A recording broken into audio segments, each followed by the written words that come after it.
a gente vinha fazendo aquela linha histórica da teoria do direito. Como eu falei, desde o início do curso, os dois grandes problemas, as duas grandes diferenças com as quais a gente está trabalhando ao longo do curso são aquelas entre o justnaturalismo e o positivismo jurídico, especialmente essa ideia do positivismo jurídico analítico, que surge no século XIX, com a pretensão de criar uma teoria geral do direito que vai dar conceitos para descrever qualquer ordem jurídica, ou pelo menos qualquer ordem jurídica estatal, qualquer direito estatal, sem depender de uma avaliação moral do conteúdo das normas, né? Então, a teoria geral do direito daria ferramentas para você interpretar, identificar as normas jurídicas, aplicar as normas jurídicas, independentemente do trabalho da dogmática, que é dizer qual a interpretação correta ou sugerida de uma determinada norma, ou de um determinado conjunto de normas de um ramo do direito. Então, a teoria geral é geral por isso, porque é para todo o direito, para qualquer área do direito, não se preocupando em sistematizar o conteúdo específico de uma ordem jurídica. E também a gente veio trabalhando nas primeiras aulas aquela diferença entre formalismo e antiformalismo, ou realismo jurídico. O formalismo jurídico, aquela ideia de que seria possível determinar precisamente qual a interpretação correta de toda a norma jurídica, e o realismo jurídico vai mostrar que existe sempre uma margem para juízos de valor, de finalidade, da função da norma, o contexto em que a norma vai ser aplicada.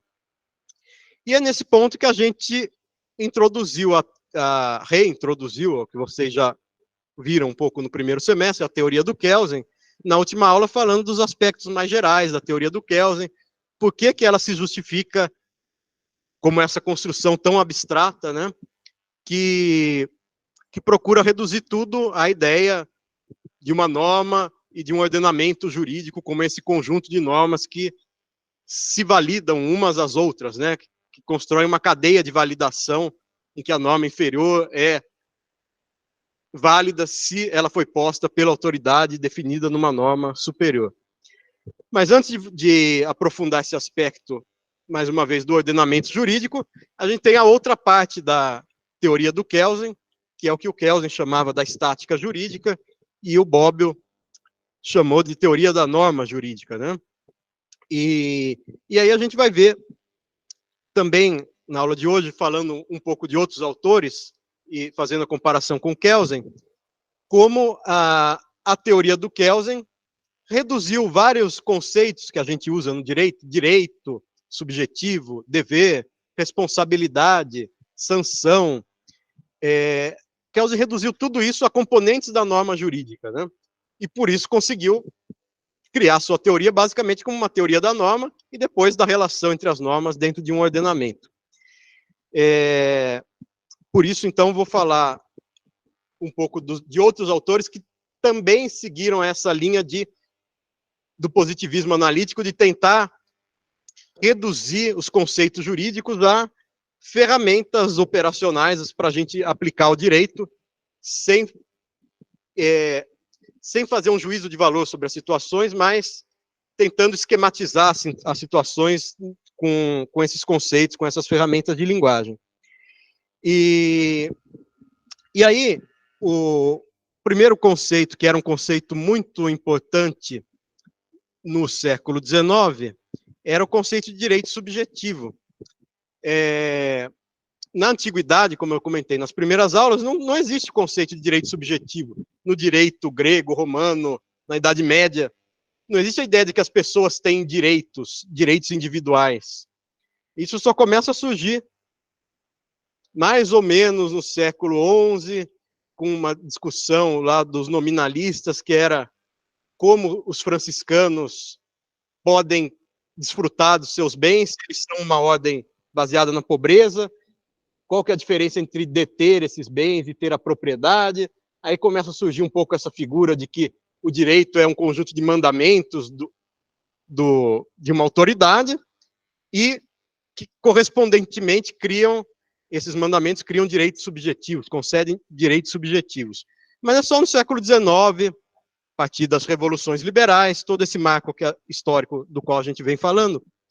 É a partir daí que fica importante a ideia de que o direito é voltado, é construído tendo em vista os indivíduos, né? E os indivíduos têm certos direitos naturais e depois vão ter certos direitos reconhecidos pela legislação, especialmente, era muito importante a legislação do direito privado, o Código Civil. E é justamente nesse contexto que surgem as primeiras tentativas de conceituar de maneira mais precisa o que é um direito subjetivo. O que significa a gente dizer que alguém tem direito, no sentido jurídico, a alguma coisa.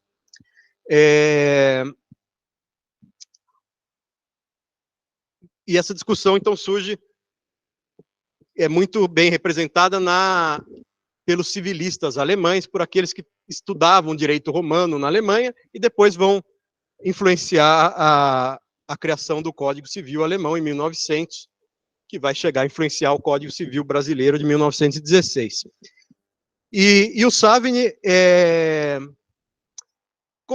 não dá tanta importância aos direitos subjetivos, porque ele diz que os direitos subjetivos, no fundo, são criações do direito objetivo, que para ele deveria ser baseado especialmente nos costumes. Se não é baseado nos costumes, é baseado na legislação, mas o importante o direito regula certas instituições sociais, a família, o casamento, os contratos, e essas instituições que organizam a sociedade podem ser detalhadas como combinações aí de direitos subjetivos e de deveres correspondentes a esses direitos. Mas nessa linha da escola histórica do direito, dos chamados pandectistas, que eram aqueles que estudavam o livro das pandectas, ou do digesto, do Corpus Iuris Civilis, lá do Justiniano, que compilou o direito romano, um autor importante é o Windscheid, que ele vai dizer: o direito subjetivo se identifica com a ideia de vontade. Então, o direito subjetivo nada mais seria do que o reconhecimento pelas normas costumeiras ou positivas da vontade de um indivíduo. Quer dizer, é o reconhecimento pelo direito de que o indivíduo pode realizar algo, exercendo a sua vontade se ele quiser. Então, o direito a gente tem liberdade de contratar, que é garantida pela Constituição, pelo Código Civil. O que significaria isso? Que, se nós quisermos, nós podemos exercer a nossa vontade nos prendendo a um contrato, fazendo um contrato de aluguel, de compra e venda, de empreitada, de fornecimento, enfim. O direito subjetivo teria um referente bem concreto na realidade, que é a vontade humana. Por isso, o direito subjetivo se identifica aos seres humanos individuais. Bom, essa teoria apresenta um primeiro problema, que é como tratar os direitos subjetivos daqueles que são incapazes, segundo o nosso ordenamento jurídico, né? Por exemplo, os menores de idade, os alcoólatras, os viciados em tóxicos, são pessoas que são consideradas pelo direito, por uma presunção que tem uma referência na realidade, que são pessoas que não têm vontade, não têm capacidade de autodeterminação para escolher o que fazerem, se devem ou não se submeter a um contrato, por exemplo. Então, identificar o direito subjetivo a esse referente tão concreto como a vontade humana é problemático, porque a gente tem que reconhecer que mesmo essas pessoas que não são capazes de exercer plenamente sua vontade, também têm direitos subjetivos. Por exemplo, também os idosos, aqueles que vêm sofrer um processo de interdição, eles não podem mais sozinhos assinarem um contrato, contraírem uma obrigação. Mas eles não deixam de ter direitos subjetivos. Apenas no exercício desse direito subjetivo ele vai contar com um curador ou com um tutor. Da mesma forma, a criança. No nosso Código Civil está dito que desde que a criança nasce, ela é sujeito de direitos, ela tem determinados direitos, que, aliás, são garantidos desde a concepção, desde antes do nascimento. Bom, então não dá para identificar direito subjetivo com vontade humana livre, né? Portanto, essa teoria não é uma explicação totalmente convincente por conta dessas situações de incapacidade. Incapacidade real ou incapacidade presumida pelo direito, né? De que a pessoa não consegue, de maneira autônoma, determinar a sua conduta. Uma outra teoria dizia que o direito subjetivo, então, do ponto de vista jurídico, nada mais é do que o direito de ação. Se você tem direito subjetivo a algo, significa que você pode entrar com uma ação no Poder Judiciário e cobrar essa prestação a qual você tem direito, que vai corresponder a uma obrigação, a um dever de uma outra parte, uma obrigação de dar, de fazer ou de não fazer algo. Mas essa teoria também é problemática, porque, e houve uma grande discussão, justamente nessa época, na Alemanha, sobre a independência que existe entre o direito subjetivo material e o direito processual. Quer dizer, você pode ser proprietário de um imóvel, você pode ter comprado um determinado produto, mas existem condições para ação e existem condições para você ter o direito a entrar no judiciário cobrando a prestação correspondente a esse direito de ser proprietário de um imóvel ou de ter comprado um determinado produto. Por exemplo, existe uma questão do prazo. Você tem um prazo para reclamar da compra de um produto. Se você pede aquele prazo, você não tem mais direito de ação. Não significa que você deixou de ter o direito subjetivo àquele produto. Você continua tendo direito, mas você pede o instrumento processual para cobrar esse direito no judiciário. Então, existe uma certa autonomia entre ter um direito subjetivo e ter os requisitos necessários para entrar com uma ação no Poder Judiciário. Claro, tudo isso vocês vão ver de maneira muito mais aprofundada para frente, nas disciplinas de teoria geral do processo, processo civil, processo penal, mas existem dois institutos importantes que têm a ver com essa questão do tempo no exercício dos direitos, que são os institutos da decadência e da prescrição. Basicamente, a prescrição envolve situações em que você, deixando de exercer um direito por um determinado tempo, você não perde esse direito, mas perde o direito de cobrá-lo no judiciário. E a decadência é uma situação mais grave em que você, por estar inerte, por não ter cobrado mais o exercício daquele direito, você perde o próprio direito subjetivo, além do direito de ação. Bom, isso, como eu disse, não tenho como deixar mais claro antes de vocês terem as disciplinas de processo. Mas o fato é, você pode ter um direito, mas ter perdido os requisitos necessários para entrar com uma ação defendendo esse direito.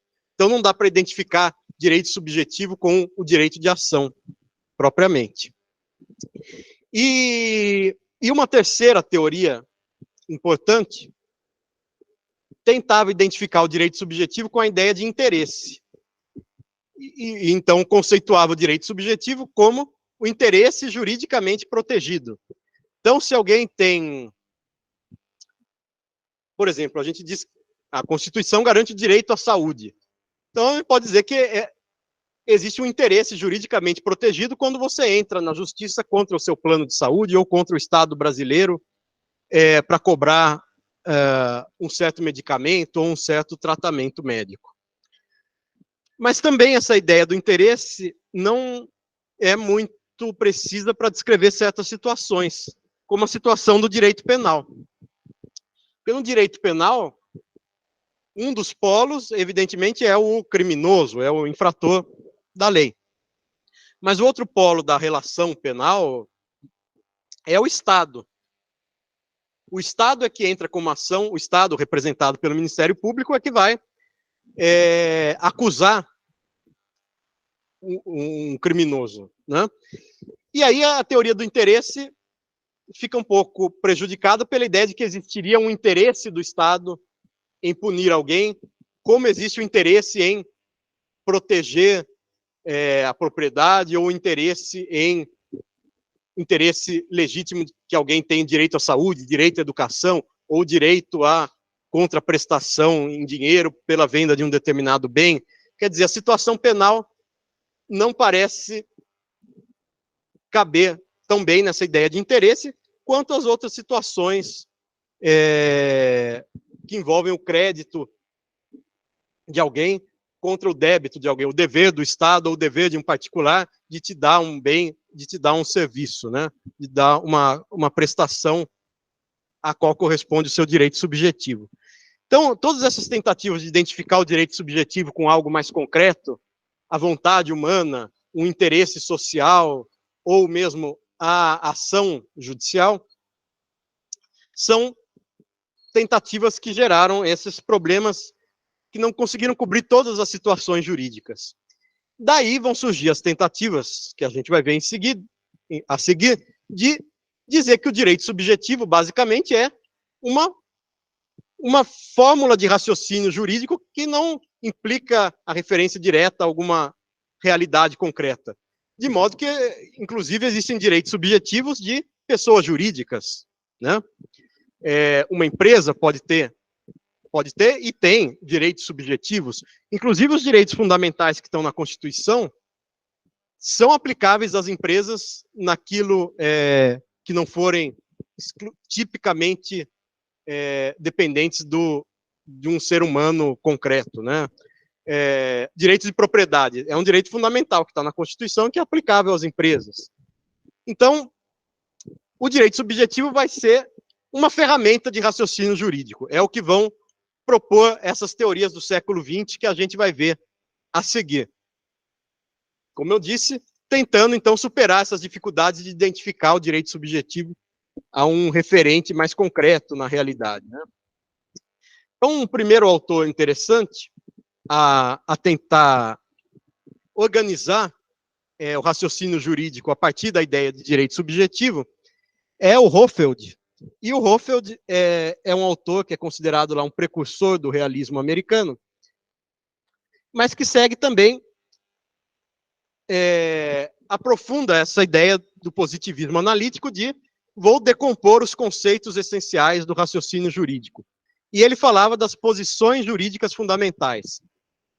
Para a gente entender o direito, o que a gente vai fazer ao longo de toda a faculdade e quem for exercer o direito para o resto da vida, é tentar organizar situações concretas, os conflitos concretos sociais, em certos conceitos jurídicos, em certas relações e correlações jurídicas. Por isso, o Hofeld tentava organizar 4 situações jurídicas fundamentais, basicamente. Primeiro, existe a situação em que alguém afirma ter um direito e a contraparte afirma ter um dever. Então, é uma situação típica, por exemplo, de um contrato. Quem tem o direito a um bem, por um determinado contrato, tem o dever de dar uma prestação em dinheiro.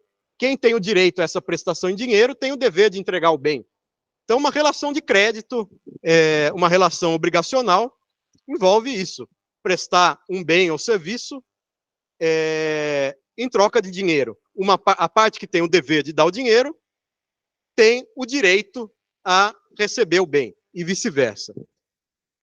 Uma situação um pouco semelhante, um pouco diferente, é aquela em que alguém tem uma liberdade e todas as outras pessoas não têm uma proteção jurídica com relação a essa posição, que é o que o Hofeld descrevia aqui como uma correlação entre a liberdade e um não direito. Qual que é a situação em que só uma pessoa, na verdade, tem esse direito, essa liberdade, e todos os outros não têm nenhuma proteção jurídica com relação a essa situação? Vocês conseguem pensar assim, a partir dessa definição abstrata? Propriedade. Até o Kelsen vai dizer algo muito semelhante, ele vai dizer, a gente costuma chamar a propriedade de um instituto de direito das coisas, de direito real, e pensar em que a propriedade é uma relação entre uma pessoa e uma coisa. Mas vai dizer o Kelsen, não existe uma relação entre uma pessoa e uma coisa. A propriedade, na verdade, é uma relação entre o proprietário e todos os outros que não são proprietários, né? Por isso que é um direito ega omnes, é um direito contra todo mundo que não é proprietário daquele bem específico, evidentemente.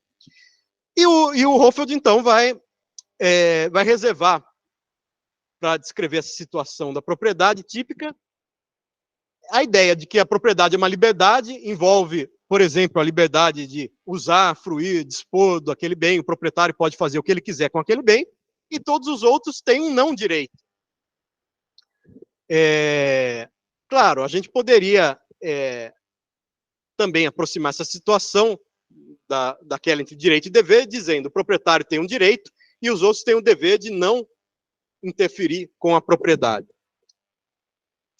Mas o ponto importante para diferenciar a relação obrigacional, que sempre envolve as partes entre si, com direitos e deveres contrapostos, correspondentes, quer dizer, você tem um direito a um dinheiro que corresponde ao valor do bem que você está entregando, e vice-versa para quem tem o direito ao bem e tem o dever de pagar o dinheiro, para não confundir com essa situação em que a equivalência é muito clara, o Hofeldt pensou nessa contraposição entre a liberdade do proprietário e o não direito, quer dizer, a não proteção jurídica que tem quem não é o proprietário com relação àquele bem.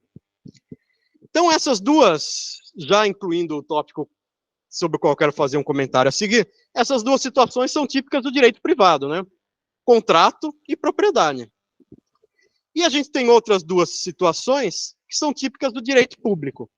Qual que é uma situação que envolve um poder que só o Estado tem, poder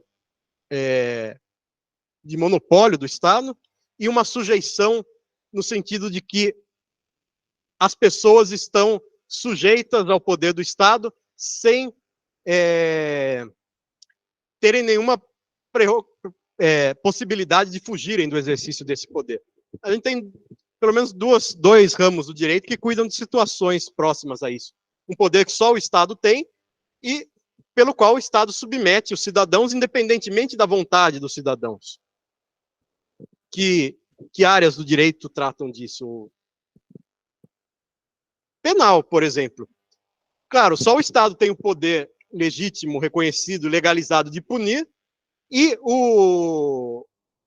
quem vai ser punido independentemente da sua vontade, né? Então é uma situação de sujeição, diferente daquelas situações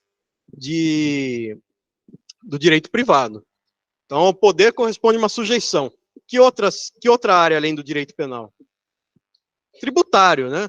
Até o nome do principal espécie de tributo, que é o imposto, deixa bem claro essa situação, o poder de tributar do Estado e a sujeição do contribuinte à tributação. Quer dizer, o imposto não é voluntário, ele é imposto, as pessoas estão sujeitas àquela prestação a partir do exercício do poder do Estado. E da mesma forma, a gente pode ter, e tem, exceções a esse poder de tributar ou a esse poder de punir, que a gente poderia descrever por essa outra correlação entre imunidade e impotência. Por exemplo, as imunidades tributárias, naquelas situações consideradas de imunidade tributária, existe uma exceção ao poder de punir do Estado. E, portanto, existe uma impotência do Estado. O contribuinte está numa posição de imunidade e o Estado está numa posição de impotência.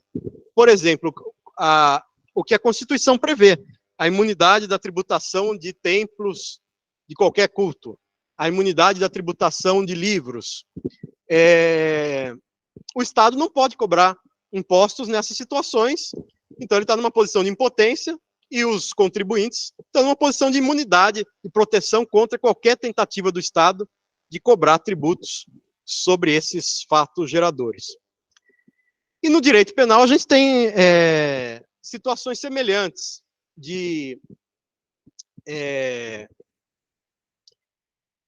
em que o sujeito não é culpável, não é punível. Por exemplo, legítima defesa. Se você pode ter matado alguém, batido em alguém por legítima defesa, sua ou de terceiros, se essa situação se configura, o Estado não está autorizado a te punir. A legítima defesa é como se fosse uma imunidade do cidadão contra o poder punitivo do Estado, né? O estrito exercício do dever legal, se um agente público de segurança mata cumprindo suas ordens, cumprindo o dever, a sua rotina de trabalho. Também é uma exceção ao poder de punir do Estado, ele não pode ser punido por isso. Então, essas duas situações, do poder da sujeição e a outra da imunidade e da impotência, são mais típicas do direito público. E aí, vale essa consideração de que a gente classificando uma situação no campo do direito privado ou do direito público, isso vai gerar implicações na hora de interpretar essa situação e de interpretar as normas que se aplicam à situação. Se a gente considera que uma situação é de direito privado, o grande princípio é da autonomia privada. A gente vai considerar que as pessoas têm liberdade para se determinarem como quiserem, e a gente vai considerar a ideia da liberdade implícita. Tudo aquilo que não está proibido por lei está permitido. Existe a permissão implícita. E a ideia é de que o princípio da legalidade tem que ser interpretado de maneira ampla. A lei não precisa prever de maneira explícita tudo que nós, enquanto pessoas privadas, podemos fazer. A lei pode só proibir, e aquilo que ela não proibir, a contrário senso, está permitido aos cidadãos privados. E se a gente classifica uma situação como uma situação de direito público, já muda a interpretação, porque o grande princípio aí não vai ser a autonomia privada, vai ser a soberania do Estado, e para controlar a soberania do Estado, a gente tem uma ideia estrita de legalidade. Quer dizer, a lei precisa dizer não só tudo que é proibido, mas também tudo que é permitido. E aquilo que não for permitido expressamente pela lei, não vai ser considerado permitido, vai ser considerado proibido. E isso é importante para controlar o poder das autoridades públicas. Quer dizer, uma autoridade pública só tem uma margem para tomar uma decisão se a lei explicitamente concedeu essa discricionariedade, esse poder de escolha para a autoridade tomar uma decisão. Senão, ela tem que cumprir estritamente aquilo que a lei predeterminar. Ou seja, só existe permissão expressa no direito público, em regra. Bom, então, essas classificações, isso é só um exemplo de como essas classificações vão ter uma implicação para a interpretação do direito. E esse critério, a gente pensar nessas posições jurídicas do Hoffeld, aquelas duas típicas do direito privado, direito e dever, um crédito e um débito, uma prestação e uma contraprestação, ou liberdade e não direito, como o caso da propriedade e os não proprietários. E a gente pensar nas posições típicas do direito público, poder, sujeição, imunidade, impotência, isso nos dá uma ferramenta melhor para classificar a situação como sendo de direito público ou de direito privado, do que os outros critérios mais tradicionais para fazer essa diferenciação, que são esses outros três critérios, do sujeito, do interesse e da relação. A princípio, a gente diria, quando está envolvido o Estado, é uma relação de direito público. Quando só estão envolvidos cidadãos privados, inclusive pessoas jurídicas, empresas, seria uma relação de direito privado. Mas esse critério também não é... Ele dá uma aproximação à realidade, mas ele não é muito preciso, porque o Estado, muitas vezes, está envolvido em relações de direito privado. O Estado pode alugar um imóvel, como qualquer cidadão privado, né, na condição de locador. As empresas estatais fazem contratos com pessoas jurídicas de direito privado. Então, o Estado também participa de relações privadas. Então, não é sempre que o Estado está na relação que aquilo é uma relação de direito público. Da mesma forma, um outro critério, se o interesse envolvido na relação é meramente individual, é uma relação de direito privado. Se envolve algum interesse coletivo, seria de direito público. Além da dificuldade de separar o que é direito meramente individual do que é direito coletivo, a gente tem situações em que existem direitos individuais coletivos. Por exemplo, aquilo que o Código de Defesa do Consumidor chama de direitos individuais homogêneos. Todo mundo que comprou um determinado produto de uma empresa e esse produto veio com defeito, todas aquelas pessoas têm direitos individuais com relação àquela pessoa jurídica. Mas esses direitos podem ser defendidos em conjunto, são chamados direitos individuais homogêneos. Então, é algo que se aproxima de uma situação de interesse coletivo, mas que se mantém no campo do direito privado. Portanto, também não é um critério muito preciso esse de identificar o interesse coletivo sempre com o direito público. E a outra ideia é a relação entre... A ideia de que as relações privadas são sempre horizontais, envolvem as partes numa situação mais ou menos de igualdade, e as relações de direito público envolvem uma simetria entre as partes. Alguém tem um poder superior à outra parte. É verdade que o Estado costuma, como a gente viu nas situações de direito tributário e penal, tem um poder que os indivíduos não têm, os cidadãos e as empresas não têm.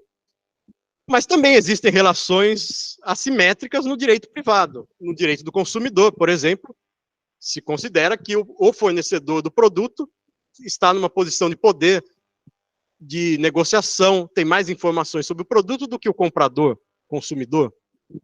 Ou no direito do trabalho, existe uma polêmica, se o direito do trabalho é campo do direito público ou do direito privado. Se a gente considerar que é do direito privado, envolve relações entre empresas e cidadãos privados, também é reconhecida uma assimetria aí, uma relação vertical entre o empregador e o empregado.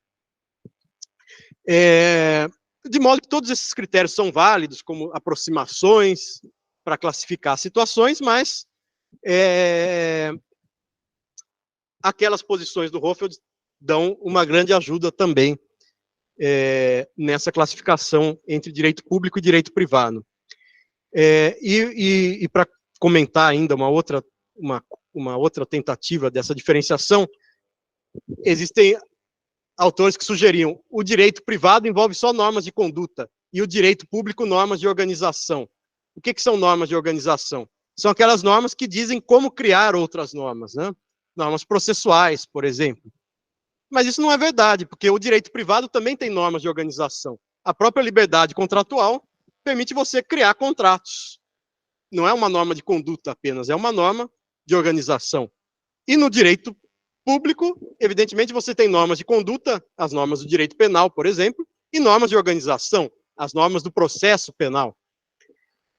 Então, enfim, esse comentário sobre a diferenciação entre direito público e direito privado foi aqui um parênteses para mostrar como a própria classificação das posições fundamentais do Hoffeld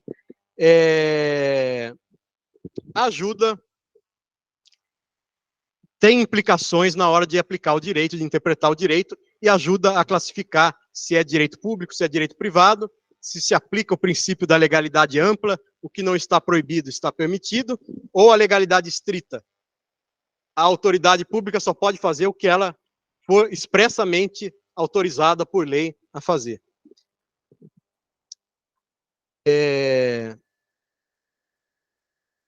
Bom, aqui aquele comentário que eu havia feito, que o próprio direito do consumidor, que é um ramo do direito privado, reconhece situações que são mais do que individuais, que transcendem o indivíduo, mas que continuam, muitas vezes, no campo do direito privado. Então, chamados direitos difusos. Um dano ambiental. Se você provoca um dano ambiental, isso é considerado um direito difuso porque as pessoas que são atingidas por esse dano e, portanto, têm o direito à reparação, são pessoas indetermináveis. A poluição, você não consegue determinar quem foi atingido pela poluição. Mas isso pode envolver uma responsabilização meramente privada, de uma empresa privada com relação aos cidadãos. Direitos coletivos, como o direito do trabalho, os filiados a um sindicato. Se a gente considerar que o direito do trabalho é um ramo do direito privado, também pode envolver interesses coletivos. E os direitos individuais homogêneos são aqueles que justamente têm como maior exemplo a relação de consumo, né? As pessoas compraram um carro de uma determinada marca, que deu um defeito, e a marca vai ter que convocar o recall.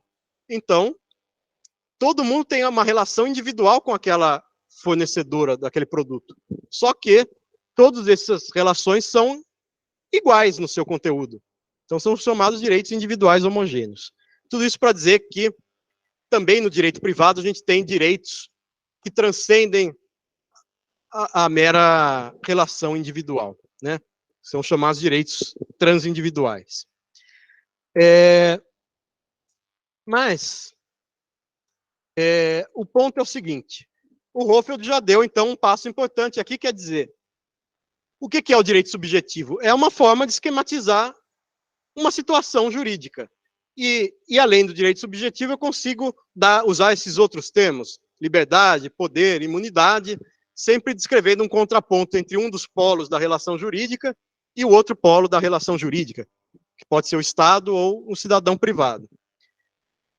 E o Kelsen vai tentar, de maneira mais radical ainda, reduzir tudo isso à norma jurídica. Quer dizer que o direito subjetivo não é uma construção da mente do jurista, não é só um esquema de análise, é uma construção da norma jurídica. Porque ele vai dizer, a norma jurídica é um esquema de interpretação da realidade. Várias coisas acontecem no mundo e podem ter vários sentidos econômicos, sociais, morais, culturais, mas a norma jurídica é um esquema que vai permitir você enquadrar uma situação concreta do mundo do ponto de vista do direito positivo. Então, o Kelsen diz ainda, a norma jurídica é o sentido objetivo de um ato de vontade subjetivo. Quer dizer, é verdade que alguma autoridade decidiu qual era aquela norma jurídica. O legislador, o executivo, o administrador público, o juiz. Só que, a partir do momento que essa norma é reconhecida como válida, por aquele critério previsto numa outra norma jurídica, a gente passa a dar um sentido objetivo para essa norma jurídica. Ela não é mais apenas um ato de vontade, uma decisão de uma autoridade. Ela é uma norma, ela passa a se integrar ao direito como norma válida, como um esquema de interpretação. E aí, por isso que o Kelsen vai dizer, o direito é uma ordem social coativa, essa que é a definição básica do direito para o Kelsen. O direito é um instrumento de manutenção da paz social, uma técnica de gerenciamento da paz social, quer dizer, de evitar e gerenciar conflitos. E essa ordem social coativa, baseada na coação, no exercício ou na ameaça de uma violência, do uso da força, se necessário, isso, do ponto de vista da análise do jurista, se traduz naquela ordem escalonada de normas, e cada norma, então, vai ser um esquema para você interpretar uma situação jurídica de um ponto de vista objetivo, ou seja, do ponto de vista do direito objetivo, do direito positivo. E aí vem uma distinção importante para o Kelsen, que é a distinção entre norma jurídica e proposição jurídica. O Kelsen vai dizer, a norma jurídica é aquele ato de vontade de uma autoridade, o legislador, o juiz, o administrador público, ou mesmo quem faz um contrato privado. Essa norma é válida ou inválida, se ela obedecer aos critérios da norma superior. Agora, a ciência do direito, o papel que caberia a nós, enquanto juristas ou cientistas do direito, ou o papel que cabe à teoria do direito, é descrever as normas jurídicas. Então, a gente não vai fazer um juízo de valor sobre as normas jurídicas, a gente tem que descrever o que a norma prescreve. A norma prescreve uma conduta,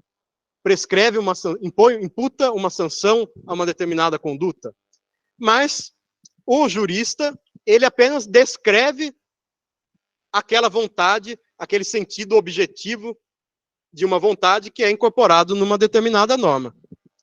Então, o ponto que resume isso é, a norma jurídica é válida ou inválida. Uma descrição sobre o direito, feita por meio de uma proposição jurídica, que é uma afirmação sobre o direito, é uma afirmação que pode ser verdadeira ou falsa. Eu posso dizer que hoje no Brasil o homicídio é punido com a pena de morte. Posso afirmar isso. Mas essa proposição jurídica é falsa. É falsa porque ela não descreve uma norma jurídica válida no direito brasileiro. O legislador pode mudar e pode criar uma norma jurídica que diminua a maioridade penal, puna com crime de prisão menor de idade, ou o legislador pode reformar o direito positivo e prever a pena de morte. E aí a gente vai ter que ver se ele tinha ou não competência para isso e, portanto, se a norma que ele criou vai ser válida ou inválida. Bom, a nossa Constituição diz: não existe pena de morte, exceto em situação de guerra. Então, se o legislador criar por lei, a pena de morte, a gente pode dizer que essa norma é inconstitucional. E aí a gente vai ter que ver, bom, será que isso é uma cláusula pétrea da Constituição? Será que isso pode ser mudado por emenda constitucional? Tudo isso a gente está analisando se a norma jurídica é válida ou inválida, se é constitucional ou inconstitucional. Agora, a minha afirmação de que hoje, segundo o direito positivo vigente hoje, setembro de 2023, o homicídio é punido com a pena de morte, é uma afirmação falsa, simplesmente. Então, ela não está sujeita ao juízo se ela é válida ou inválida. A norma é válida ou inválida, mas a minha descrição sobre o direito é verdadeira ou falsa. Ou seja, é um ato de conhecimento sobre o direito, né? Então, a ciência do direito tem essa função de descrever as prescrições válidas segundo a ordem jurídica vigente. E um ponto muito importante para o Kelsen é aquela ideia de que o direito, então, é uma ordem social coativa, que a gente vai descrever analiticamente pela relação entre normas jurídicas a partir daquela estrutura escalonada que constitui a ordem jurídica. Mas o direito é uma ordem social coativa. Então, para o Kelsen, não só todo o direito em si, de maneira geral, usa a coação, como toda norma jurídica tem que ser suscetível de ser aplicada de maneira forçada, no limite com recurso à violência do Estado. E daí vem essa definição importante de coação e coerção. Vai variar muito conforme a tradução dos livros do próprio Kelsen, e vai variar de autor para autor o que eles chamam de coação ou de coerção.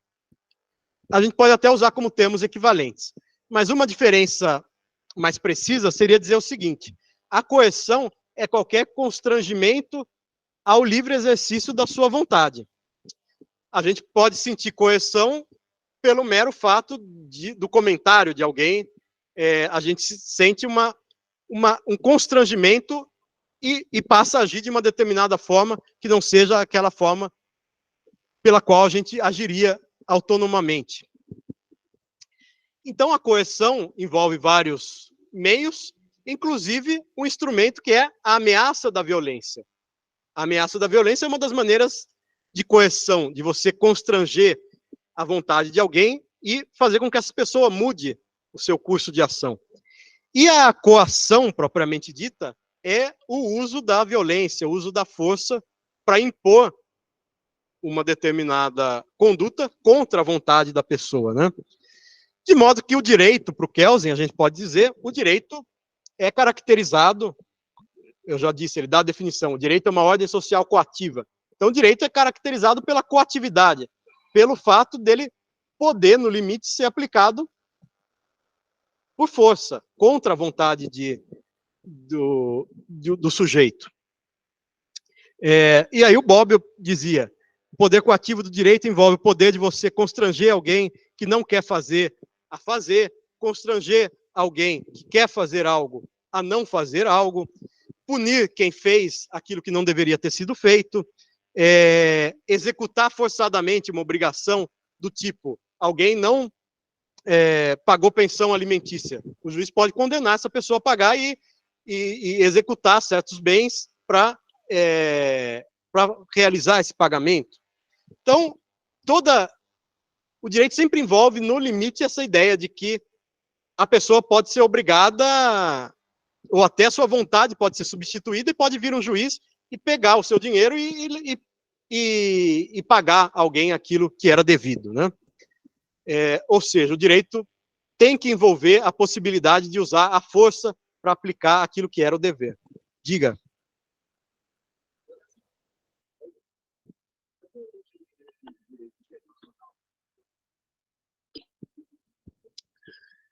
Então, vocês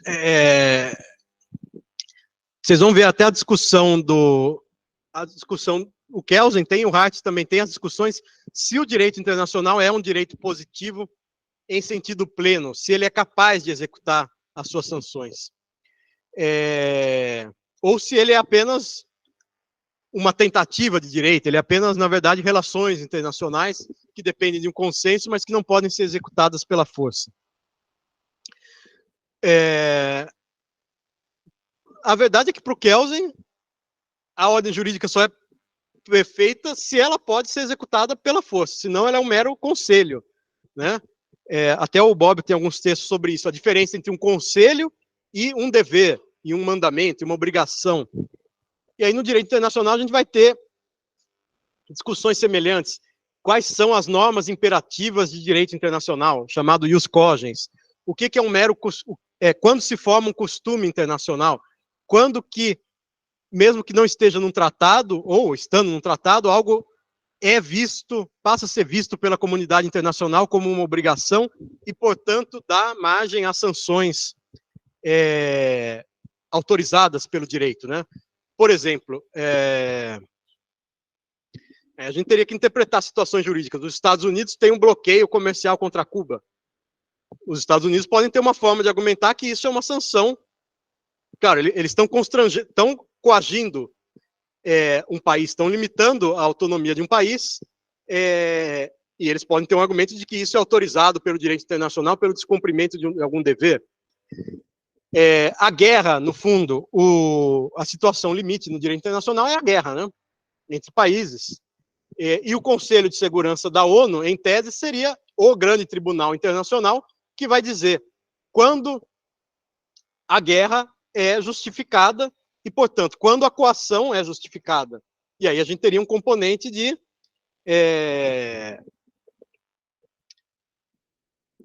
dar esse peso jurídico ao direito internacional, né? De reconhecer que esse direito pode ser executado à força, no caso de autorizar uma guerra justificada. Mas, enfim, a verdade todas essas teorias são pensadas muito tempo por base do direito estatal nacional. Sempre o direito internacional é pensado um pouco por analogia ao direito interno, né? Mas a gente tem Tribunal Penal Internacional, Corte Internacional de Justiça, tem tribunais internacionais que punem indivíduos, chefes de Estado, por exemplo, e tem tribunais internacionais que punem Estados. E aí a gente teria, então, a presença da coação como essa execução forçada, essa possibilidade de execução forçada de uma condenação, né?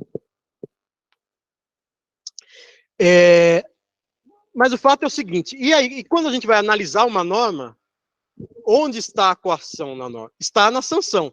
Então, para o Kelsen, toda norma jurídica pode ser organizada, pode ser descrita por meio de uma proposição jurídica que vai colocar uma hipótese e uma consequência normativa. A consequência normativa vai ser sempre uma sanção. E a hipótese vai ser a conduta devida, que é a conduta... Aliás, a hipótese vai ser a conduta que provoca a sanção. Então, a conduta devida é aquela que evita a sanção. Por exemplo, o famoso exemplo, matar alguém. A pena de prisão de tantos a tantos anos. Quer dizer, a hipótese a norma não é uma previsão de que a pessoa que matar alguém será presa. Ela é uma prescrição, ela é um dever ser. Não existe uma relação de causalidade entre matar alguém e ser preso. Existe uma relação de imputação, vai dizer o Kelsen. É uma atribuição de uma situação que deve ocorrer. Eu não sei se vai ocorrer. Não sei se os homicídios no Brasil costumam não ser punidos. Pode haver uma alta taxa de impunidade. Mas a norma, desde que essa taxa não chegue ao limite de todo mundo achar que pode matar alguém, e isso não mais ser punido em nenhuma situação, ou seja, a norma não tem mais nenhuma eficácia, e, portanto, ela deixa de ter validade. Se não chegar nessa situação limite, o fato é, a norma imputa a conduta de matar alguém a sanção da prisão. E, portanto, o que é o dever? O dever é não matar alguém. O dever é evitar a sanção. E o que é a responsabilidade? A responsabilidade é a resposta pelo descumprimento do dever, ou seja, a execução da sanção. Com isso, a gente já vê que o Kelsen está começando a reduzir todos os conceitos à norma jurídica. Tem os critérios, inclusive, que a gente vai aprofundar na próxima aula, de novo, sobre dinâmica jurídica, teoria do ordenamento, para reconhecer quando uma norma é uma norma jurídica, mas aqui o Kelsen já está, na teoria da norma, ou na estática jurídica, já está reduzindo todos os conceitos a uma definição da norma. Toda norma pode ser organizada por meio de uma hipótese, de uma consequência. A consequência vai ser uma sanção. O que é o dever? O dever é aquilo que evita a sanção. O que é a sanção? A sanção é a consequência da norma. Então, o dever é a conduta que evita a consequência prevista numa norma jurídica. A responsabilidade é a execução forçada desse dever. É a resposta pelo descumprimento do dever. E aqui vale um comentário que o Bobbio vai desenvolver essa teoria sobre as sanções, falando que, evidentemente, além das sanções negativas, punição, ameaça de um mal, o direito também faz uso de sanções positivas, ou sanções premiais, a promessa de um bem, de uma vantagem. Então, se você tem o dever de pagar um imposto. Se você não pagar o imposto, você tem as sanções, uma multa, por exemplo. Mas se você pagar o imposto com muita antecedência, você pode ter um desconto. É uma sanção premial. A norma prevê como consequência de uma conduta, não um mal, mas um bem. E com isso, evidentemente, ela quer estimular a conduta. E a norma que prevê uma sanção negativa quer desestimular a conduta a qual ela imputa essa sanção negativa, né? Claro, e aí você pode ter a combinação, então, de normas que proíbem algo e, então, prevêem uma sanção negativa para desincentivar essa conduta, ou normas que querem incentivar uma conduta e prevêem uma sanção positiva para incentivar. Diga.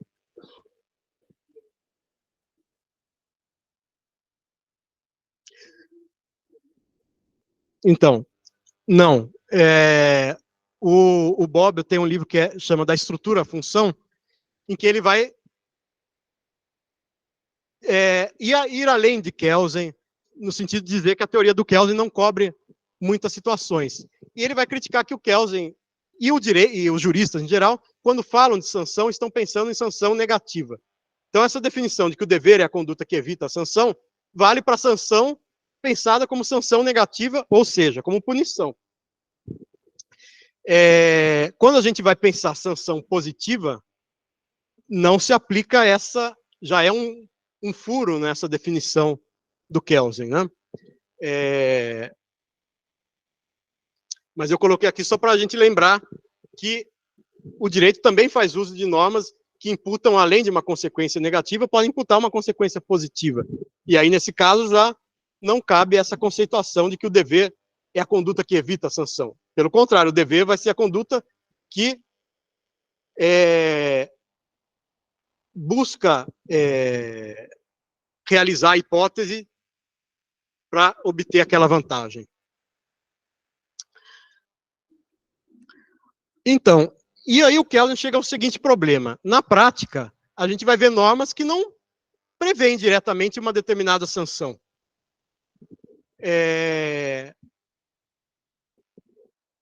E também a gente vai ver normas, primeiro, normas que não prevêem uma determinada sanção pelo descumprimento da conduta que elas descrevem, ou que elas prescrevem, melhor dizendo, como um dever. Normas que prevêem uma sanção positiva para uma determinada conduta, e normas que parece que não prevêem que prevêem alguma consequência negativa, mas que a gente não pode assimilar ao conceito de sanção. Já vamos explorar melhor essas situações.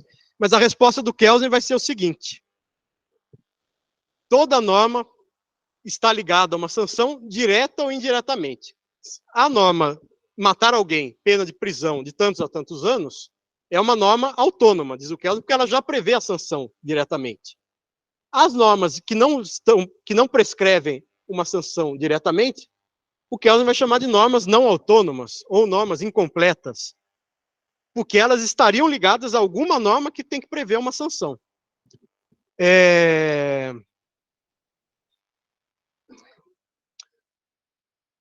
Por exemplo, uma norma que simplesmente diga que está revogada uma lei anterior sobre aquele assunto. Bom, vai dizer o Kelsen, ela está derrogando a lei anterior, e a lei anterior previa determinadas sanções. Então, ela está retirando a incidência de determinadas sanções. Diz o Kelsen, e normas que apenas permitem uma determinada conduta. É permitido, quer dizer, a gente tem uma norma explícita que é proibido fumar em lugares fechados. Mas a norma implícita é permitido fumar na rua. E como é que o Kelsen vai achar uma sanção para essa norma? Ele vai dizer, essa é uma norma que limita uma proibição geral. Então, você tem a proibição de fumar, mas você tem uma permissão de fumar em lugares abertos. Então, essa norma está limitando a incidência de uma sanção sobre a conduta de fumar, que vai ser desestimulada apenas em lugares fechados, então. Então, mesmo uma norma que só permite algo, uma liberdade de expressão, bom, ela é uma norma que está limitando a incidência de uma sanção sobre quem exercer livremente a sua opinião. Eu não posso ser punido pelo que eu falar. Então, é uma norma que indiretamente está ligada a uma sanção, porque ela está desautorizando a incidência de uma sanção.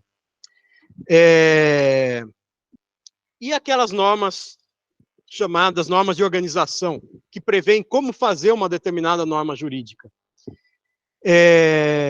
Vai dizer o Kelsen, elas são normas ligadas a normas de conduta que prevêem uma sanção, do tipo Código de Processo Penal.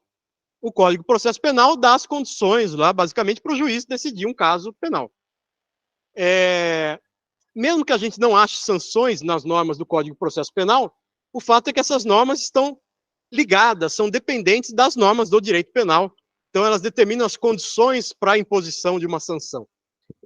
Com essa argumentação, o Kelsen vai conseguir ligar toda norma que não tem uma sanção a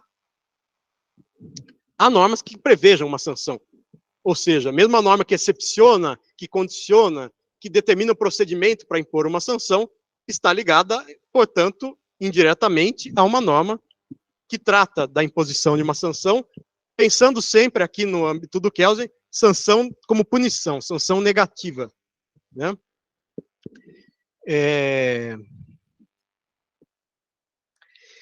E aqui vem um ponto importante da polêmica com o Hart, que é a seguinte, resumindo, quando alguém faz um contrato, ou mesmo o legislador, se o legislador resolve, como eu dei aquele exemplo, instituir a pena de morte no Brasil hoje, não existe uma sanção, nesse sentido que a gente liga a ideia de sanção, uma punição ao legislador que institua a pena de morte. Você não vai prender o legislador que instituiu a pena de morte. Você pode considerar que é inconstitucional essa norma. Que ele não tinha o poder de criar essa norma por lei ou nem por emenda constitucional. Bom, mas essa consequência, que é a nulidade da norma legal, pelo vício da inconstitucionalidade, não é uma ideia que se aproxime tanto da ideia de sanção, vai dizer o Hart. Porque o Hart, como eu vou voltar a falar numa próxima aula, o Hart está preocupado em definir os conceitos jurídicos, claro, para esclarecer o raciocínio jurídico, mas também usando o sentido que a gente costuma dar a esses conceitos. E o Hart vai dizer, a gente não costuma ver a nulidade como equivalente a uma punição. Até porque a punição, a gente sempre pensa que é uma punição aplicada a alguém. A nulidade vai ser a simples invalidade da norma, né? A norma não é incorporada ao direito positivo. Bom, e o outro exemplo, uma norma contratual. Se você cria um contrato, se você é menor de idade e vende o carro do seu pai, é um contrato inválido. Você era incapaz, você não cumpria um dos requisitos para o contrato, que é a capacidade jurídica. Então vai ser uma norma inválida, esse contrato vai ser inválido, essa norma contratual. Mas também dá para dizer que isso é uma sanção? A pessoa fez um contrato, mas evidentemente não obteve a proteção do direito. Aquela norma é considerada nula. Isso não é exatamente o que a gente identifica como uma punição. Punição é uma prisão, é uma indenização, é uma multa. Tudo isso a gente consegue identificar a ideia de sanção negativa, né, de punição. Sanção penal, sanção civil, sanção administrativa. Eu perco a possibilidade de fazer algo, eu tenho que pagar algo, eu vou ter minha liberdade restringida. Agora, a mera invalidade não é equivalente à sanção, diz o Hart. O que o Kelsen vai dizer? Que é sim, que a nulidade, qual que é a conclusão do debate? O Kelsen vai dizer, a nulidade também é uma forma de sanção. Então, se uma norma é considerada inconstitucional, uma lei é considerada inconstitucional, um contrato é considerado ilegal, isso é uma sanção. A nulidade é uma sanção para o Kelsen. Então, o Kelsen tem um conceito amplo de sanção. É qualquer consequência negativa, inclusive a nulidade. E o Hart, pelo contrário, vai tentar diferenciar basicamente duas situações. Normas que reconhecem ou que impõem deveres, o descumprimento desse dever é garantido pela ameaça de uma sanção, de uma punição, e normas que atribuem poderes. Então, o direito brasileiro, como em geral os ordenamentos jurídicos nacionais, dão liberdade contratual. Você pode criar qualquer tipo de contrato com requisitos mínimos, do tipo, você tem que ser capaz juridicamente, maior de idade, com plena consciência, o objeto do contrato tem que ser lícito, possível e determinado ou determinável. Você não pode contratar qualquer coisa, não pode contratar algo impossível naquela situação. Mas, cumprindo esses requisitos mínimos, você pode fazer um contrato. Então, existem normas que atribuem poderes, como o poder de fazer um contrato. E essas normas que atribuem poderes prevêem, como consequência do descumprimento das condições de exercício desse poder, a nulidade. A norma que não for criada cumprindo os requisitos para o exercício desse poder vai ser nula. Se alguém não tiver o poder de reformar a Constituição e aprovar uma PEC, vai ser nula essa emenda. Não vai ser uma emenda constitucional. Se alguém fizer uma lei inconstitucional, a lei vai ser nula. Se alguém fizer um contrato ilegal, vai ser nulo. Mas isso envolve, então, regras que atribuem poderes e que têm como consequência a nulidade, diz o Hart. E a nulidade é algo negativo, mas não é algo que a gente identifique o conceito de sanção. Agora, para o Kelsen, não. Para o Kelsen, tudo é sanção, inclusive a nulidade. Então, enfim, isso segue o raciocínio que a gente está fazendo, que eu anunciei lá no começo da aula, que é o Kelsen vai reduzir tudo à norma jurídica, e a norma jurídica tem esse esquema básico de imputar uma sanção, uma consequência negativa, uma sanção negativa, a uma determinada conduta, portanto, o dever vai ser evitar a incidência dessa sanção. O que fica estranho para descrever essa situação, só para fechar esse exemplo do contrato, você não pode dizer que alguém tinha o dever de fazer o contrato seguindo os requisitos legais. Não, ele tinha a liberdade de fazer aquele contrato, ele não tinha o dever de fazer aquele contrato, ele não era obrigado a fazer o contrato. Se ele fizer o contrato sem seguir os requisitos legais, aquilo vai ser nulo. Por isso que o Hart dizia que distorce um pouco a linguagem, você identificar a nulidade com a ideia de sanção e, portanto, com a ideia de dever. Porque quem exerce um poder tem liberdade para exercer aquele poder. Se exercer o poder fora dos limites legais, constitucionais, e essa norma que criou com seu poder vai ser nula, não vai ser considerada uma norma jurídica, vai ser inválida. Agora, o Kelsen gera essa distorção, diz o Hart, porque ele diz que tudo é uma sanção, inclusive a nulidade. Portanto, seguindo o raciocínio do Kelsen, não existe nenhuma norma jurídica válida que não institua uma sanção, ao menos indiretamente. Ou seja, ligada a uma outra norma que institui uma sanção, nem que essa sanção seja a nulidade. Primeiro ponto. Segundo ponto, o que é o dever? Só existe dever jurídico se existe uma sanção. E o dever é justamente evitar a sanção. É praticar a conduta contrária àquela que provoca uma sanção. Se você é punido por subtrair coisa alheia móvel, por roubar alguém ou furtar alguém, o seu dever é não subtrair a coisa alheia móvel. Bom, e aí, como eu disse, a responsabilidade tem a ver com a eficácia do direito, no sentido que a responsabilidade é a execução forçada da sanção. Diga.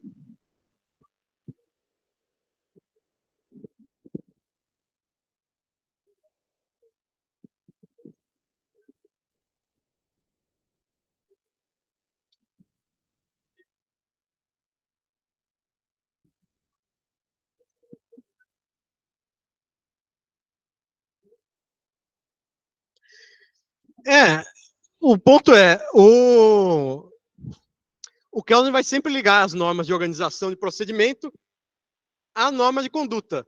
Vamos supor, o exemplo, Brasília é a capital do Brasil. Vamos supor que se aprove uma lei que não se coloque lá no final Brasília, que se coloque uma lei federal, né? São Paulo. Você pode dizer que alguém pode dizer que isso é um vício da lei que vai gerar nulidade e essa lei pode prever sanções para determinadas condutas, então vai haver uma relação entre as condutas que não vão mais poder ser punidas pela invalidade da norma que previa que Brasília era a capital federal do Brasil, a capital da República Federativa do Brasil. Quer dizer, eu reconheço, é muito difícil a gente pegar todas as normas do ordenamento jurídico e ver uma hipótese e uma consequência, em primeiro lugar, e mesmo, mais ainda, uma hipótese e uma consequência que seja uma sanção negativa.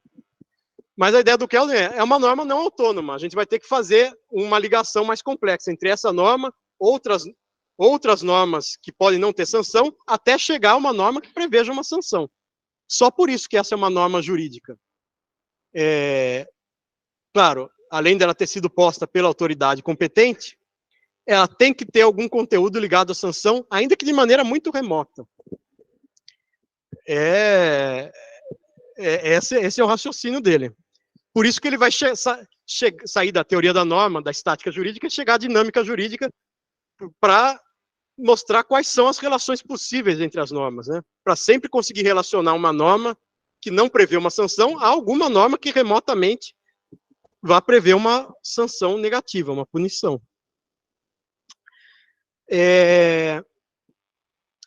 E aí o último passo do nosso raciocínio era, qual que era o tema sobre o qual a gente veio falando mais no começo da aula? Direito subjetivo. E aí a gente vai chegar à concepção do Kelsen de direito subjetivo, que, como eu disse, vai reduzir tudo à norma. Ele já reduziu o dever à norma, o dever é a conduta que evita a sanção, sanção é a consequência de uma norma, ainda que a sanção não esteja prevista na norma, ela tem que estar prevista uma outra norma da qual essa, que não prevê a sanção, é dependente. E o que é o direito subjetivo? É o possível reflexo de um dever. Então, norma é aquele enunciado que imputa uma sanção a uma conduta. O dever é evitar a sanção. O direito subjetivo é um reflexo possível de um dever. Por que o reflexo possível? Porque você tem deveres aos quais não correspondem direitos subjetivos. Quer dizer, todo direito subjetivo só existe se a ele tiver ligado um dever. Você só tem direito a algo se uma outra parte tiver o dever de te dar essa prestação, essa obrigação de fazer ou de não fazer. Então, você só tem direito se alguém tem um dever. Agora, existem deveres aos quais não corresponde nenhum direito, diz o Kelsen. Por exemplo, deveres militares ou deveres ambientais com relação à natureza. Então, o Kelsen reconhecia que você tem o dever de não sair por aí e cortar aquela árvore na rua em frente à faculdade. Mas a árvore não tem um direito subjetivo. O Kelsen não chega a esse ponto, de dizer que a árvore tem um direito subjetivo. Até hoje em dia tem teorias que falam do direito dos rios e tudo mais. Mas o Kelsen não chegava a isso. Ele dizia, então o dever ambiental, os deveres que a gente tem com relação ao meio ambiente, não são deveres aos quais não corresponde um direito subjetivo porque não é um sujeito de direito à árvore. Da mesma forma, os deveres militares, dizia o Kelsen. O dever que a gente tem de se alistar no exército quando completa a maioridade é um dever ao qual não corresponde propriamente um direito do Estado. É simplesmente um dever. Então, algumas situações a gente vai descrever como a esse dever correspondendo um determinado direito subjetivo. E aí, o ponto importante para fechar o raciocínio essa teoria do Kelsen resolve as dificuldades das teorias anteriores, pelo menos. Porque se ele diz que o direito subjetivo é um possível reflexo do dever, ele não precisa dizer que o direito subjetivo é um interesse, como dizia o Jhering. Então, a gente tem deveres penais, tem obrigações, a gente pode ser submetido a punições, segundo o direito penal, a gente tem o dever de não matar alguém, o dever de não furtar, o dever de não roubar. Mas a gente nem precisa identificar um direito subjetivo correspondente a esse dever. No caso, tem o poder punitivo do Estado, que nem se amolda a essa situação, a essa ideia de direito subjetivo, como dizia lá o Hoffeld. É um poder. Eu não preciso acreditar que só tem direitos subjetivos aqueles capazes de expressar vontade. Não. Se a norma prescreve deveres, os pais têm deveres com relação aos filhos. E os filhos têm direitos subjetivos, mesmo que eles não consigam expressar sua vontade, desde o nascimento. E também a gente pode ter direitos subjetivos como reflexo de deveres e não ter as condições processuais, o direito de ação para defender esse direito em juízo. Então, o Kelsen, reduzindo tudo à norma jurídica, dizendo que o direito subjetivo é um possível reflexo de um dever. O dever é evitar a sanção. Sanção é a consequência prevista numa norma jurídica. Ele resolvia essas dificuldades de tentar identificar o direito subjetivo a algo mais concreto, como a vontade ou o interesse. E um autor que eu já mencionei numa aula anterior, que é o Alf Ross. O Alf Ross é um autor do realismo jurídico escandinavo. Mas ele era muito próximo, ele também se enquadra dentro dessa linha do positivismo analítico, porque ele quer determinar o uso da linguagem no direito, determinar o uso de certos conceitos, e ele vai dar uma ideia de direito subjetivo próxima à do Hoffeld e à do Kelsen. Ele vai dizer, direito subjetivo é uma ferramenta retórica, tópica, um esquema de apresentação de uma determinada situação. E aí eu fiz essa figura aqui.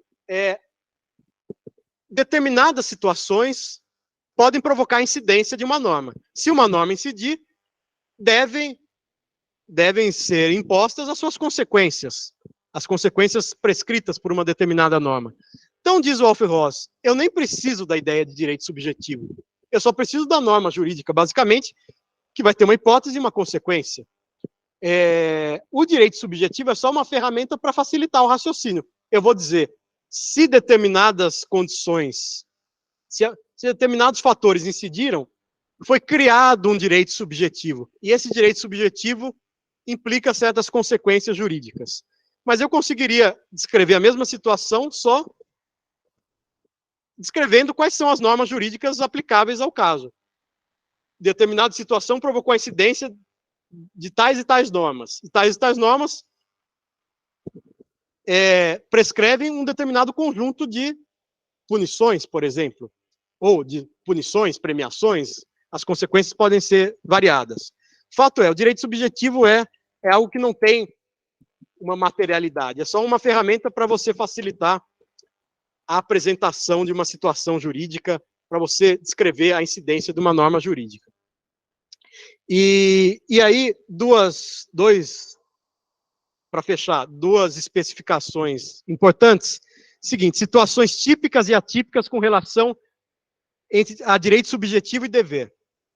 Geralmente, quem tem um direito subjetivo a algo, tem é o objeto de um dever. Então, o sujeito do direito é o objeto do dever, o objeto do direito é o sujeito do dever. Mas existem situações atípicas, em que quem é o objeto do dever, ou seja, o beneficiário, não é um sujeito de direito. Então, vamos lá. A situação típica é a seguinte. Você tem o direito a receber um dinheiro e você tem o dever de entregar o bem. Quem tem o dever de entregar o dinheiro tem o direito a receber o bem. Essa é a situação típica. O objeto do dever é o sujeito de direito. Mas na situação atípica, você tem uma terceira parte, que pode ser o beneficiário do dever, o objeto do dever, sem ser o sujeito de direito. Quer dizer, não é ele que pode cobrar o direito. É uma outra pessoa que vai cobrar o direito, mas essa pessoa vai cobrar um direito e o beneficiário desse direito, ou seja, o objeto do dever, vai ser um terceiro. É essa situação aqui. A promete a B uma vantagem a C. Quer dizer, A é o sujeito do dever. A tem o dever. B é o sujeito de direito. A prometeu a B. Aqui é uma situação simples. A prometeu a B. A tem o dever, B tem o direito. Agora, a vantagem foi prometida a um terceiro, que é C. Então, o objeto do dever, o dinheiro vai ser pago, por exemplo, a uma terceira pessoa, que é o objeto do dever, mas não é o sujeito de direito. Então, resumindo, na situação atípica, o sujeito de direito não é quem vai receber a prestação, não é a quem tem que ser, diante de quem tem que ser cumprido o dever. E o Alf-Ross dava um exemplo de uma situação que existe no direito anglo-saxão, que não existe no direito brasileiro regulado, que é o Instituto do Trust. O que é o trust? Você tem um conjunto de bens que é de propriedade de um trustee. Esse trustee, ele é o sujeito de direito. Ele é que vai gerenciar aquele conjunto de bens. Mas ele vai gerenciar esse conjunto de bens em benefício de um terceiro, que é chamado o beneficiário efetivo. Então, a única pessoa que pode cobrar os deveres do trustee que pode cobrar os deveres com relação àquele conjunto de bens do trust, é aquele que gerencia. Mas ele gerencia em nome de um terceiro. Então, quem vai receber as vantagens é esse terceiro. Portanto, o objeto do dever, quem recebe a vantagem, não é o sujeito de direito, não é quem tem as condições de cobrar o cumprimento desse dever. O dever vai ser cumprido por um terceiro. E a gente tem ainda uma outra... Então, essa daqui é a situação atípica entre dever e direito subjetivo. Quando o direito subjetivo vai ser exercido em benefício de alguém que é um terceiro. O dever tem que ser cumprido para alguém que não é o titular do direito subjetivo. Mas a gente tem uma outra situação atípica, que é entre dever e responsabilidade. Voltando, o que é a responsabilidade? É a resposta pelo descumprimento do dever. E o que seria a situação típica? Quem vai ser obrigado a cumprir o dever é quem tinha o dever. Agora, na situação atípica, alguém tinha o dever, mas quem vai ser responsabilizado vai ser um terceiro.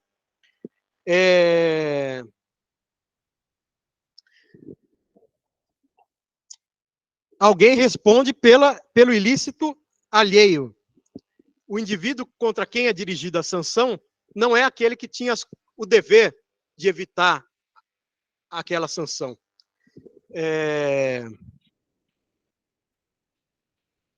Então, o Kelsen dá o exemplo da obrigação tributária. É uma situação típica. O sujeito da responsabilidade é quem tinha o dever de pagar o tributo. Mas na situação atípica, você responde pelo ilícito alheio. Quer dizer, o fiador, por exemplo. Aqui o exemplo melhor é o fiador.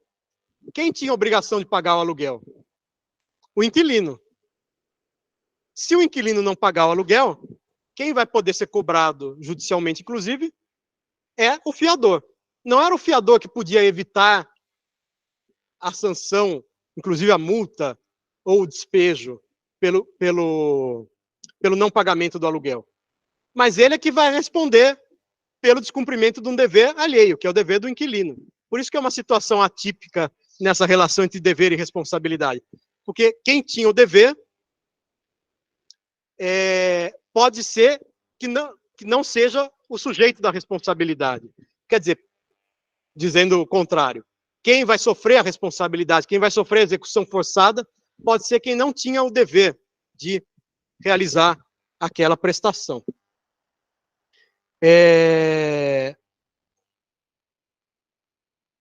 Então, resumindo, na situação típica, é isso quem é o objeto do dever. É o sujeito de direito. Na situação atípica, surge um terceiro. Esse terceiro vai ser aquele que, se o dever for descumprido, vai sofrer a imposição da sanção, ou seja, o sujeito da responsabilidade. É o terceiro que aparece na situação. Então, a gente tem essas duas situações atípicas. A primeira entre quem tem o dever, quem é objeto, quem pode ser o objeto do dever, pode não ser o sujeito do direito, pode existir um direito em benefício de terceiros, e a situação atípica na relação entre dever e responsabilidade. Quem é o sujeito que pode ser responsabilizado, pode ser aquele que não tinha o dever, que não tinha as condições de evitar a imposição da sanção. E só para fechar, o Kelsen vai dizer: existem deveres sem responsabilidade ou não? O caso da dívida de jogo. A teoria tradicional diz, nas dívidas de jogos ilícitos, se você tem um dever de pagar a dívida do jogo, quem perdeu o jogo, evidentemente, mas não existe a possibilidade de responsabilizar, de cobrar forçadamente quem descumpriu aquele dever. Então, seria uma situação de dever sem responsabilidade. Mas o Kelsen vai dizer, sempre que há dever, há responsabilidade. No caso da chamada dívida de jogo, não havia dever. Portanto, não havia responsabilidade. Por quê? Por que não havia dever? Porque existe uma norma que proíbe o enriquecimento ilícito. Se a dívida foi por jogo ilícito, não havia o dever de pagar essa dívida. Por isso que não há responsabilidade. Por isso que a pessoa não pode ser cobrada judicialmente. Então, no caso que a teoria tradicional diz que é um caso de dever sem responsabilidade, que a dívida de jogo, ela era devida, você pode cobrar voluntariamente, mas a pessoa não pode ser obrigada a pagar, não existe responsabilidade. Para o Kelsen, não. É um caso em que não existe responsabilidade porque não existe dever. Ou seja, porque existe uma exceção à norma de cumprir as obrigações, porque, no caso, a obrigação era considerada enriquecimento sem causa. Então, ninguém pode ser cobrado por uma dívida de jogo. Enfim, o Kelsen vai reduzir tudo a uma construção da norma jurídica. Então, capacidade, poder, competência, pessoa jurídica, relação jurídica, todos esses conceitos o Kelsen vai tratar na teoria pura do direito, na teoria geral do direito do Estado, só que vão ser sempre conceitos ligados à norma jurídica, vista como esse esquema que liga uma conduta a uma sanção ou está ligada a uma outra norma que liga uma conduta a uma sanção. Tudo bem? Bom, sugiro dar uma olhada aí nesses slides. Se tiver alguma dúvida, a gente volta a falar disso na aula que vem, senão a gente entra na dinâmica jurídica.